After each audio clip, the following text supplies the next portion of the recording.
પાટણના પ્રથમ રેલવે ગરનાળા વિસ્તારમાં અવારનવાર સર્જાતી ટ્રાફિકની સમસ્યાથી લોકો પરેશાન. શહેર ટ્રાફિક પોલીસ દ્વારા ટ્રાફિકની સમસ્યા નિવારવા નક્કર કામગીરી હાથ ધરે તેવી માંગ ઉઠી. પાટણ શહેરના માર્ગો પર અવારનવાર સર્જાતી ટ્રાફિકની સમસ્યાને લઈને પાટણના નગરજનો છે તૈયાર.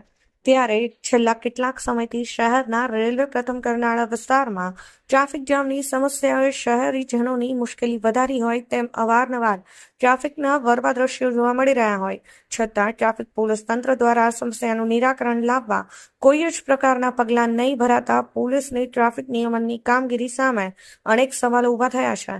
પાટણ શહેરના પ્રથમ રેલવે ગરનાળા પાસે માર્કેટયાર્ડ તરફથી જવાનો માર્ગ પર વાહન ચાલકો માર્કેટયાર્ડમાં જવા માટે પોતાનું વાહનો વાળતા હોય તે દરમિયાન આ વિસ્તારમાં ટ્રાફિક જામના દ્રશ્યો સર્જાતા હોવાનું પાટણ શહેર કોંગ્રેસ પ્રમુખ દીપકભાઈ પટેલે જણાવ્યું હતું.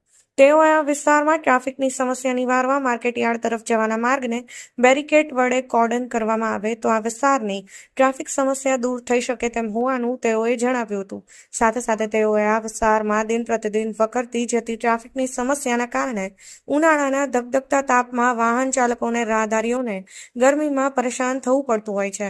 ત્યારે પાટણ સિટી ટ્રાફિકનું વહીવટીતંત્ર સત્વરે રેલવેના પ્રથમ ગરનાળા વિસ્તારની ટ્રાફિક સમસ્યામાંથી પાટણની પ્રજાને મુક્ત કરવા નક્કર કાર્યવાહી હાથ ધરે તેવી પાટણ શહેર કોંગ્રેસ પ્રમુખ તરીકે તેઓએ માંગણી કરી હોવાનું જાણવા મળ્યું છે.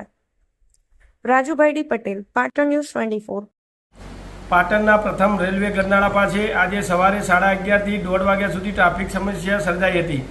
દિન પ્રતિદિન આ ટ્રાફિકની સમસ્યા સર્જાય છે. અત્યારે આજરોજ આ ટ્રાફિક સમસ્યામાં પાટણના શહેરીજનો ગરમીમાં શેકાયા હતા. પાટણના ટ્રાફિક સિટી વહીવટીતંત્રને અમારી નમ્ર અરજ છે કે બપોરના 11:30 વાગ્યાથી તે 2 વાગ્યા સુધી અહીંયા પોઈન્ટ મૂકવામાં આવે જેથી કરીને આ ટ્રાફિકની સમસ્યા સર્જાય ના અને પાટણના શહેરીજનો આ ધગધગતા તાપમાં શેકાય ના અને વહીવટીતંત્ર ઝડપથી આ ટ્રાફિકનો નિકાલ કરે જેથી કરીને લોકોને પોતાના ધંધાર્થે અવરજવર કરવા માટે સરળતા રહે. પાટણ શહેર કોંગ્રેસ પ્રમુખ તરીકે અમારી આ માગણી છે.